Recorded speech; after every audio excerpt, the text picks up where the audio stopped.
दोस्तों अगर आप CUET PG 2025 एग्जाम देने वाले हैं तो ये वीडियो आपके लिए है, इसलिए वीडियो को लाइक कीजिए, चैनल को सब्सक्राइब कीजिए। दोस्तों CUET PG 2025 related official notification NTA ने रिलीज कर दिया है।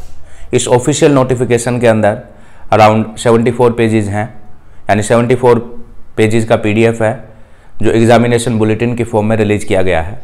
बट हमारे पास इतना टाइम नहीं होता कि हम इसे डिटेल से पढ़ पाएँ, इसलिए CUET PG 2025 में क्या मेजर चेंजेस हुए हैं, CUET PG 2025 से रिलेटेड कौन सी बातें हमें पता होनी चाहिए, उन सब से रिलेटेड आज हम इस वीडियो के अंदर बात करेंगे। दोस्तों सबसे पहली बात आती है CUET PG एग्ज़ाम 2025 किन कोर्सेज में एडमिशन के लिए ज़रूरी है या कंपलसरी है। दोस्तों जैसे कि हमें पता है पहले अलग अलग यूनिवर्सिटीज़, अलग अलग कॉलेजेस में एडमिशन क्राइटेरिया PG कोर्सेज के लिए अलग अलग होता था। कहीं पे UG कोर्सेज के मार्क्स यूज़ होते थे, कहीं पे यूनिवर्सिटी अपना अलग से एंट्रेंस टेस्ट कंडक्ट कराती थी। उस वजह से हम ये कह सकते हैं कि PG कोर्सेज में एडमिशन के लिए यूनिफॉर्मिटी नहीं थी। तो PG कोर्सेज में यूनिफॉर्मिटी लाने के लिए गवर्नमेंट ऑफ इंडिया ने NTA को जिम्मेवारी दी, रिस्पॉन्सिबिलिटी दी और NTA ने CUET PG एग्ज़ाम कंडक्ट कराने स्टार्ट करे। तो CUET PG 2025 एक बहुत इंपॉर्टेंट एग्ज़ाम है अगर आप अपनी इंटरेस्टेड स्ट्रीम में पोस्ट ग्रेजुएशन करना चाहते हैं तो। सभी सेंट्रल यूनिवर्सिटीज़ में एडमिशन के लिए ये टेस्ट कंपलसरी है, यानी CUET PG 2025 के स्कोर के बेसिस पे सभी सेंट्रल यूनिवर्सिटीज़ में आपको एडमिशन मिलेगा, चाहे वो AMU हो, चाहे DU हो, चाहे JNU हो, चाहे BHU हो, सभी सेंट्रल यूनिवर्सिटी में एडमिशन आपको CUET एग्ज़ाम से मिलेगा। Most of the state universities भी अपने कोर्सेज में एडमिशन के लिए CUET PG को कंसीडर करने जा रही हैं। इसके अलावा बहुत सारे पार्टिसिपेटिंग यूनिवर्सिटी और पार्टिसिपेटिंग कॉलेजेस हैं जो CUET PG को कंसीडर करेंगे अपने यहाँ PG कोर्सेज में एडमिशन के लिए।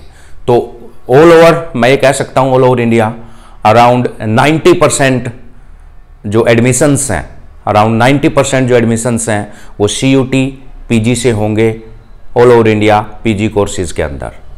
इसलिए ये एग्ज़ाम बहुत ही ज़्यादा इंपॉर्टेंट हो जाता है और आपके लिए एग्ज़ाम देना बहुत ज़्यादा ज़रूरी हो जाता है। कुछ डीम्ड यूनिवर्सिटीज़ हैं जो अपने अलग से एग्ज़ाम कंडक्ट करती हैं, बट ज़्यादातर यूनिवर्सिटीज़ में कहूँगा ज़्यादातर एडमिशन इंडिया में इस साल CUET PG 2025 से होने वाले हैं। इसलिए दोस्तों ये एग्ज़ाम बहुत बहुत बहुत ज़्यादा ज़रूरी है आप लोगों के लिए। एग्ज़ाम के जो एप्लीकेशन फॉर्म्स हैं वो रिलीज हो चुके हैं। आप अपना एप्लीकेशन फॉर्म फिल कर सकते हैं और एप्लीकेशन फॉर्म फिल करने की लास्ट डेट है 1 Feb 2025। एलिजिबिलिटी कोई एज क्राइटेरिया नहीं है, बस आप ग्रेजुएट होने चाहिए या परस्यूइंग होने चाहिए, या तो आप ग्रेजुएट हो या ग्रेजुएशन परस्यू कर रहे हैं, तो उस केस में आप एप्लीकेशन फॉर्म फिलअप करने के लिए एलिजिबल हैं। एग्ज़ाम की जो डेट है वो है 13 to 31 March. Exam CBT mode में यानी कंप्यूटर बेस्ड होगा। अब टोटल जो सब्जेक्ट हैं उनको 5 स्पेशलिटीज़ में बांट दिया गया है। तो ये 5 मेन स्पेशलिटी, कुछ कॉमन स्पेशलिटी हैं जिसमें BEd के कुछ कोर्सेज आते हैं या BA ऑनर्स के कोर्सेज आते हैं, BEd या BEd ऑनर्स के कोर्सेज आते हैं। तो कुछ कॉमन स्पेशलिटीज हैं, इसमें अलग से कुछ कोर्सेज आते हैं। साइंस की स्पेशलिटी है जिसमें साइंस रिलेटेड कोर्सेज आते हैं। अगर आप MSc जूलॉजी, MSc बॉटनी करना चाहते हो सब इसमें आ जाएंगे। ह्यूमैनिटीज जिसमें आर्ट कॉमर्स रिलेटेड कोर्सेज आ जाएंगे। हायर साइंस या टेक्नोलॉजी जिसमें MTech से रिलेटेड कोर्सेज आ जाएंगे और लिटरेचर जिसमें लैंग्वेज से रिलेटेड कोर्सेज आ जाते हैं। तो कहने का मतलब जो भी टोटल PG स्पेशलाइजेशन होता है उन टोटल PG स्पेशलाइजेशन या PG कोर्सेज को 5 स्पेशलिटीज में डिवाइड कर दिया है। अब हर एक स्पेशलिटी के अंदर कई सारे सब्जेक्ट रखे गए हैं, ठीक है। तो अब आप किस स्ट्रीम में PG करना चाहते हैं तो आपको उसी स्ट्रीम से रिलेटेड सब्जेक्ट में अपीयर होना होता है। जैसे मान लो आपने BSc में आपके पास इंग्लिश था, आपके पास हिंदी था, आपके पास केमिस्ट्री था, आपके पास मान लो जियोलॉजी था। तो आपके पास ये 4 ऑप्शन है, इन 4 में से किसी के अंदर भी आप पीजी कर सकते हैं। प्लस अगर आप चाहें तो चारों का आप एंट्रेंस टेस्ट दे सकते हैं। जिस एंट्रेंस टेस्ट में, जिस सब्जेक्ट के एंट्रेंस टेस्ट में आपके ज्यादा मार्क्स आते हैं, जिस सब्जेक्ट के स्कोर के बेसिस पे आपको ज्यादा अच्छी यूनिवर्सिटीज में एडमिशन मिलता है, तो आप उसको कंसीडर कर सकते हैं। तो इसीलिए एग्जाम प्रोसेस को थोड़ा ब्रॉड बनाने के लिए, थोड़ा वाइड बनाने के लिए सीयूटी पीजी 2025 के अंदर एक प्रोविजन रखा है। क्या है provision? You can give maximum 4 subject of your interest. आप सीयूटी एग्जाम 4 सब्जेक्ट में दे सकते हो। पहली बात, मैक्सिमम 4 सब्जेक्ट में। उन 4 सब्जेक्ट में से जिसमें आपका इंटरेस्ट है, जिसमें आपका अच्छा स्कोर है, जिसमें आपकी एडमिशन की अच्छी यूनिवर्सिटी में प्रोबेबिलिटी ज्यादा बनती है, उसमें आप एडमिशन ले सकते हो। जैसे मैंने अभी एक एग्जांपल देके आपको बताया, मान लो जूलॉजी के अंदर आपका स्कोर सबसे बेस्ट है चारों में, तो आप एमएससी जूलॉजी के अंदर जा सकते हो किसी सेंट्रल यूनिवर्सिटी में, किसी टॉप रेटेड यूनिवर्सिटी के अंदर। ठीक है, तो ये तो बात होगी पेपर पैटर्न के बारे में। अब ये 4 सब्जेक्ट किससे आपकी ग्रेजुएशन के अकॉर्डिंग होंगे। ऐसा नहीं है कि आपने बीएससी किया है और आप किसी एमटेक के कोर्स में जाने के लिए इंटरेस्टेड है, ऐसा नहीं है। एक जनरल पेपर आपकी बार इंट्रोड्यूस किया है। जनरल पेपर क्या है? ये एक ऐसा पेपर है जिसके अंदर कुछ बेसिक सब्जेक्ट हैं, जैसे numerical ability test, reasoning, current affair and general knowledge. तो जो जनरल पेपर है इसके अंदर 50 क्वेश्चंस होंगे और ये 50 क्वेश्चंस आपको 60 मिनट में अटेम्प्ट करने होंगे। तो बहुत सारे बच्चों के मन में डाउट आता है कि यार जनरल पेपर कंपलसरी है। नहीं, ये कंपलसरी नहीं है, ये ऑप्शनल है। ये ऑप्शनल है, ये सब लोगों के लिए नहीं है। पहली बात तो जनरल पेपर किन लोगों के लिए है?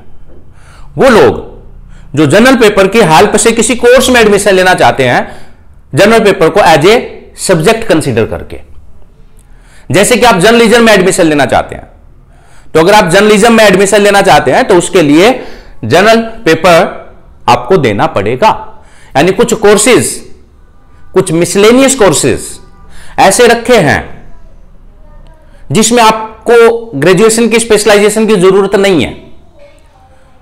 तो कुछ जनरल कोर्सेज जिसमें ग्रेजुएशन की स्पेशलाइजेशन की जरूरत नहीं है, तो उन जनरल कोर्सेज में एडमिशन के लिए आपको जनरल पेपर देना होगा, जिसमें क्या सब्जेक्ट आएंगे वो मैंने आपको बता दिया।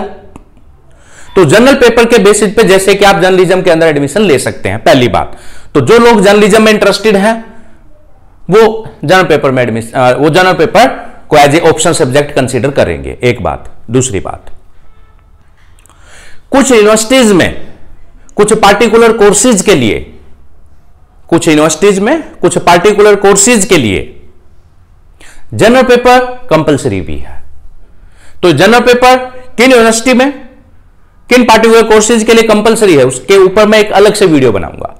तो अभी अपना फाइनल कंक्लूजन क्या पहुंचा कि जनरल पेपर ऑप्शनल है, कुछ स्पेसिफिक कोर्स में एडमिशन के लिए है, कुछ स्पेसिफिक यूनिवर्सिटीज ने उनके यहां स्पेसिफिक कोर्स में एडमिशन के लिए जनरल पेपर को क्राइटेरिया भी बना रखा है। तो इट मीन सबके लिए यह नहीं है। तो सबके लिए फिर क्या है? सबके लिए आपके ग्रेजुएशन से रिलेटेड जो सब्जेक्ट हैं उनमें से मैक्सिमम 4 सब्जेक्ट का आप सीयूटी एग्जाम दे सकते हो।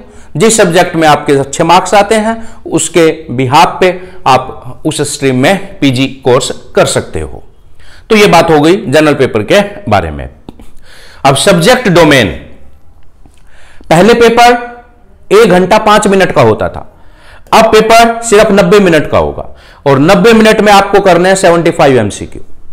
तो जस्ट एक थोड़ा सा 1.5 घंटे का पेपर है, उसी से आपकी नॉलेज चेक हो जानी है, उसी से आपका एडमिशन हो जाएगा पीजी कोर्स में। अब बात करते हैं फी स्ट्रक्चर के बारे में। तो एग्जाम का जो फी है वो क्या रखा है? जनरल कैटेगरी के लिए 1400 है, ओबीसी के लिए 1200, एससी एसटी 1100 एंड पीडब्ल्यूडी 1000। तो ये जो फी स्ट्रक्चर है ये है 2 सब्जेक्ट के लिए। मैंने बताया कि मैक्सिमम आप सीयूटी 4 सब्जेक्ट में दे सकते हो, 2 सब्जेक्ट की फीस ये है। लेकिन आपने डिसाइड किया कि नहीं, मुझे 2 सब्जेक्ट में और देना है सीयूटी, अपने एडमिशन की प्रोबेबिलिटी को एक अच्छी यूनिवर्सिटी में इंक्रीज करने के लिए। उसके लिए अगर आप जनरल कैटेगरी से बिलोंग करते हो तो आपको एक पेपर यानी पर एडिशनल पेपर 700 पे करने हैं। मान लो आप टोटल 4 सब्जेक्ट में देना चाहते हो तो 700 multiply by 2, 1400 this and 1400 this, उस केस में आपको 2800 फी पे करना है। ओबीसी से बिलोंग करते हैं तो पर paper additional paper 600, SC ST पर additional paper 600 and PWD category पर पेपर पर एडिशनल पेपर 600। तो दोस्तों आई होप ये जो इंफॉर्मेशन है इसको मैंने बड़ा समराइज तरीके से आपको समझाने की कोशिश की है। तो नेक्स्ट वीडियो में CUET PG से रिलेटेड हम कुछ और इंपॉर्टेंट डिटेल के बारे में बात करेंगे। Till then thank you very much.